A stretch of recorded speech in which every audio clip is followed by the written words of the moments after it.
Hello. I'll be discussing the pipe file, right? The pipe file. Usually I use pipe with requirement.txt for managing my package, my Python application dependencies, right? But it seems there's a newer tool in town called pipe environment. Of course, it's used like pipe, pip, or some people call it pip. It is like pip and in V in virtual environment under the hood, right? To actually help you install your dependency, right? Now the question now I'm going to say is why did we need Pipenv, right? We need it because it helps you to manage your dependency, right? What do I mean by that? Look at this pre-application I have, right? If let's say I have a requirement of txt and I have this, this my package, fast API, right? Now, dependency requirements.txt can install, right? It can restore, it can install my fast API package and the version. Now, the problem is that the fast API also depend on our packages, right? How do we keep track of those packages? How do we make sure, like, when those packages, we are not installing and updated what are you breaking dependency of those packages? So that's the call of our PIP. For those that are coming from other language, you probably are familiar with, package dependency being locked. So it's the same concept that PIP is using. It's going to look at the content inside the PIP file and it's going to create a lock of it. As you can see, I'm only installing Fast API. I'm only installing Fast API version 0.76.0, right? But if you look at the pip log, it knows what I'm trying to do. Apart from that, it kind of like install like Fast API dependency and the exact version of the one, you see, the version I'm working with. That's what it works with. Apart from that, it also allows you to like, separate package into like dev packages.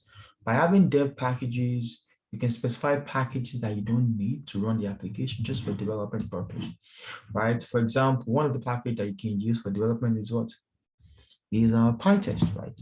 Now, once you're ready, just run ppmv install, right? And it's going to install like your packages. Apart from that, once you're ready, you just run pip, right? Pipenv, right? And you put what shell. Once you do that, it's going to bring you into a virtual environment where these packages can be installed, right? Like the way when you run your VMV, right? When you create a Python virtual environment, that's exactly what this does. And also, if you need to inspect a package, I think you can also run like, PyTest, right? It allows you to inspect packages, right? So for those, if this makes you happy, right? This allows you to like inspect packages, right? Now, I believe it has other like functionality, PPMV, data shop, right? Right? You can run script, right? You can actually define script. Now you can actually define script, and also apart from that, I believe you can also use like a couple of sync. Yeah, when you can also run sync. What does sync do? It's going to sync the content inside a pip log. It's going to basically sync it, install those packages. That's it, right? It's going to, of course, update means lock and sync, lock it and sync it, right? Let me see. Yeah, check. You can also run like pip file check. So basically to pip or pip file pipenv check. Basically, it's going to check your package for safety, right?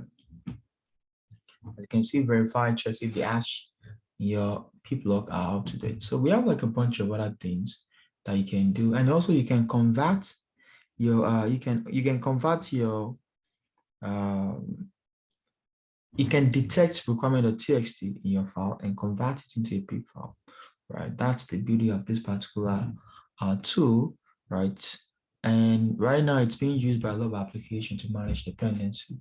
And that's the new tool. that people use to manage dependency. Now in Python, I'm going to put like a couple of links for those who are interested in further studies, right? Thank you. Let's see.